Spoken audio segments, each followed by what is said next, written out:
Before I move to Mr. West, I want to clarify one thing, this question's for Mr. Finkel, and then I'd like for Mr. Catricius to follow up. But we talk, or you talk, as if implementing this legislation and requiring the agencies to follow the Regulatory Flexibility Act and examine how this is going to affect small business, that somehow this is going to prevent the regulation from going into effect. My question to you is, does this in any way prevent an agency from implementing a rule or regulation as a result of studying it?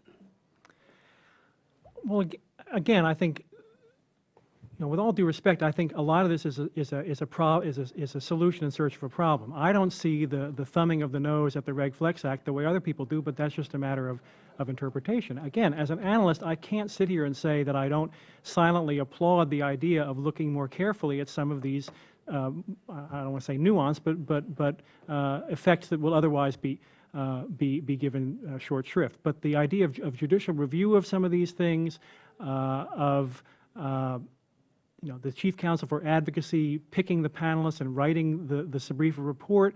I've got to say, I read the hearing memo that you put out, and I don't begrudge at all your view about the dynamics here, but it struck me as a punitive. You've said it yourself about the reining in of the agencies. So, as a former regulator reading that, I think this is a recipe for delay, and delay in the service of something is not a problem. Delay needlessly is a problem, and I think that some of the analyses could proliferate and cause enormous delay in a process that's already, of course, people say ossified. I don't see it quite that dire a situation, but things are stretched very thin, and indirect effects that are highly speculative, and the economists are having enough trouble in the agencies getting good estimates of total cost and benefit. I wish it were better, but it's the way it is. Well, I'll go to Mr. Catricius again. It's a simple question. Does it prevent agency from implementing a regulation whatsoever? Yes. I don't think it does. I think that it may slow things down. Hit your mic, would you? Oh. I think it might slow things down. We've had executive orders, regulatory executive orders issued by every president going back to Jerry Ford. The president is the head of all these departments where all these executive branch agencies are. I mean, they haven't paid attention. That's why Reg Flex was needed in 1980. That's why SBREFA was needed in 1996.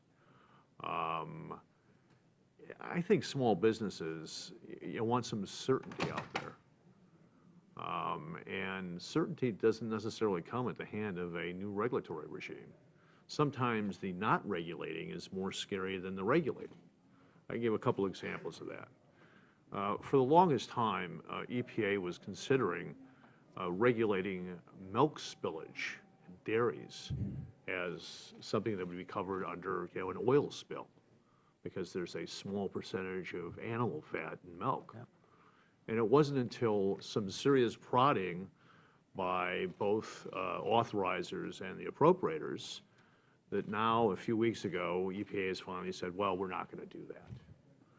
Now, we have this other thing on the horizon, and that is something that's already regulated in California under their Clean Air Act, and that's, bovine gas. I mean, we're going to have a situation where EPA may go in. In California, if you're running a dairy, you get a bill every month, which is determined by some mad scientist that sits in a windowless office and calculates how many, cows you have and what your assessment is for that month. And there's no science that goes into this. There's no comment. But if this is pushed to other parts of the country beyond California, I mean, how are